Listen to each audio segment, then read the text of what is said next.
أعوذ بالله من الشيطان الرجيم بسم الله الرحمن الرحيم الحمد لله رب العالمين والصلاة والسلام على خاتم النبيين وبعد السلام عليكم ورحمة الله وبركاته. I want to tell you about two verses. The verse number 26 and 27 of Surah Al Imran. About these verses, the Prophet Muhammad ﷺ said that there is Ismi A'azam in these verses. So that if someone, that this is the name with which if someone prays to Allah subhanahu wa ta'ala, his prayer will be accepted. His prayer will be answered. The two verses are 26 and 27 of Surah Al Imran. Bismillahir Rahmanir Rahim. قل اللهم مالك الملك تؤتي الملك من تشاء وتنزع الملك ممن تشاء وتعز من تشاء وتذل من تشاء بيدك الخير إنك على كل شيء قدير تولج الليل في النهار وتولج النهار في الليل وتخرج الحي من الميت وتخرج الميت من الحي وترزق من تشاء بغير حساب صدق الله العظيم. And the translation of these two verses is verse number 26. Say, Allah subhanahu wa ta'ala says to the Prophet Muhammad sallallahu alaihi wasallam, say, O Allah, honor of sovereignty. You give sovereignty to whom you will, and you take sovereignty away from whom you will. You honor whom you will, and you humble whom you will. In your hand is all good. Indeed, you have power over all things. 27. You cause the night to enter the day, and you cause the day to enter the night. And you bring the living out of the dead, and you bring the dead out of the living, and you give provision to whom you will without account.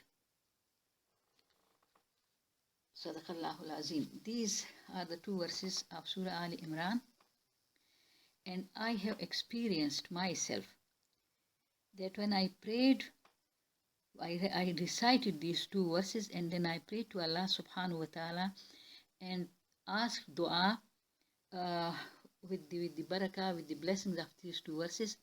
Allah subhanahu wa ta'ala answered my dua at once.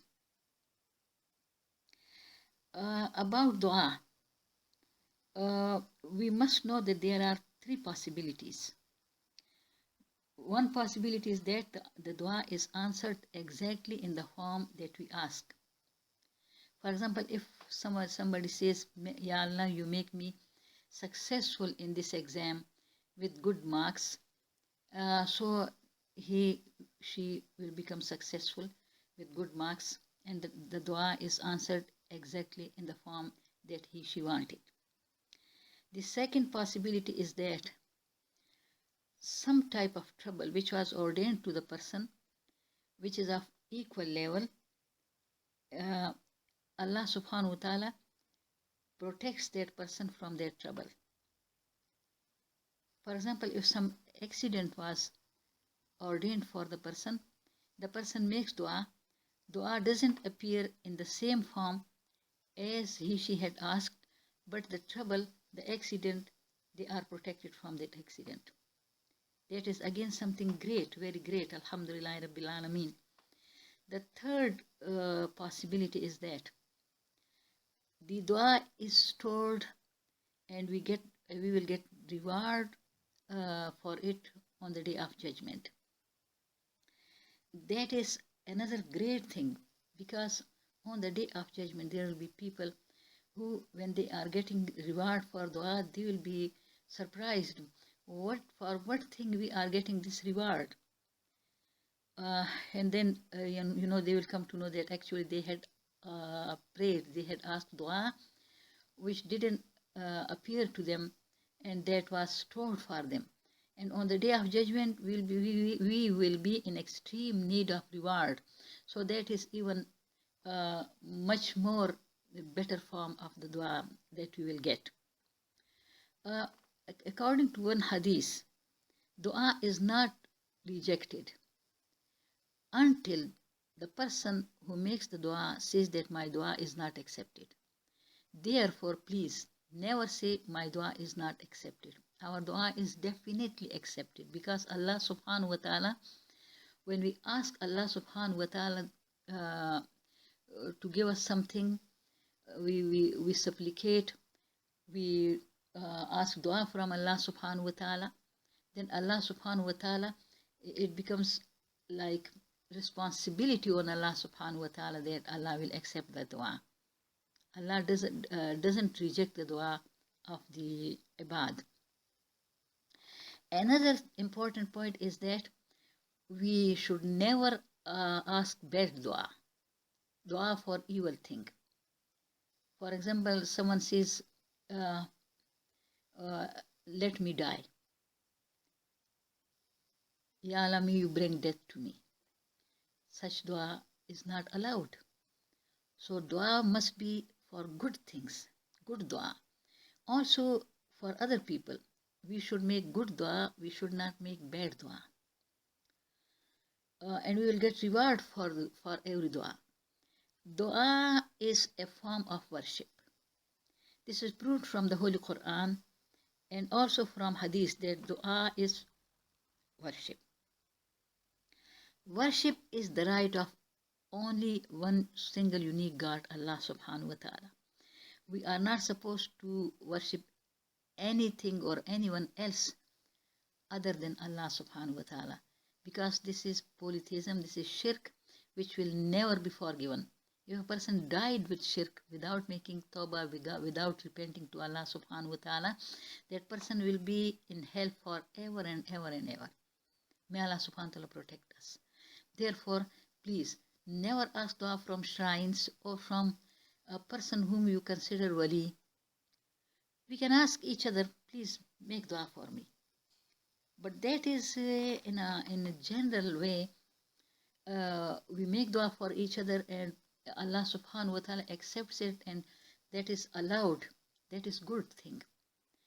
But going to some wali, some learned person, some person who is known as a scholar or as a wali, and going to him with the faith that he has some special position with Allah, and so his dua will be accepted more, and he will make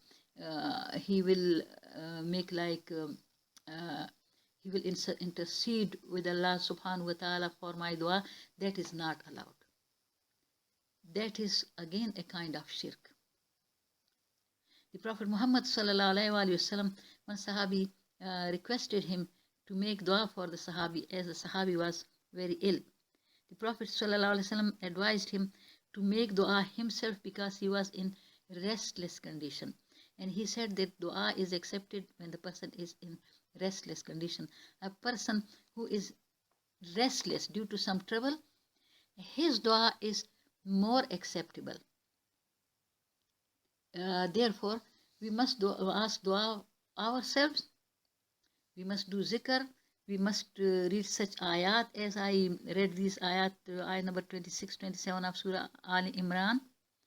And also we should ask dua with the special names of Allah subhanahu wa ta'ala, like Ya Hayyu Ya Qayyuum, Ya Hayyu Ya Qayyuum bi rahmatika astaghith, Ya Dhul Jalal wal Ikram. So Allah subhanahu wa ta'ala will accept the dua even more quickly, and our needs will be fulfilled. But dua is worship, and worship is only the right of Allah. Therefore, we should never go to shrines. Don't go to shrines. That is shirk. That is a manifest shirk, which will never be forgiven if some person died with shirk. May Allah protect us. And dua is the worship of Allah, so we must worship only Allah. And also, this is certainty that it is only Allah who can accept our duas and who can answer our duas and who can give us what we need. No one else can do that. Therefore, we must ask dua only and only from Allah subhanahu wa ta'ala. May Allah subhanahu wa ta'ala make us righteous Muslims, mu'mineen, muttaqeen, and take us to paradise, and protect us from hell, protect us from shirk, polytheism, idolatry, and protect us from unbelief, kufr. Ameen Ya Arhamar Rahimin. And make us mu'mineen muttaqeen, and take us to paradise and protect us from hell. Ameen. Subhana rabbika rabbil izzati amma yasifun wa salamun ala al-mursaleen walhamdulillahi rabbil alameen.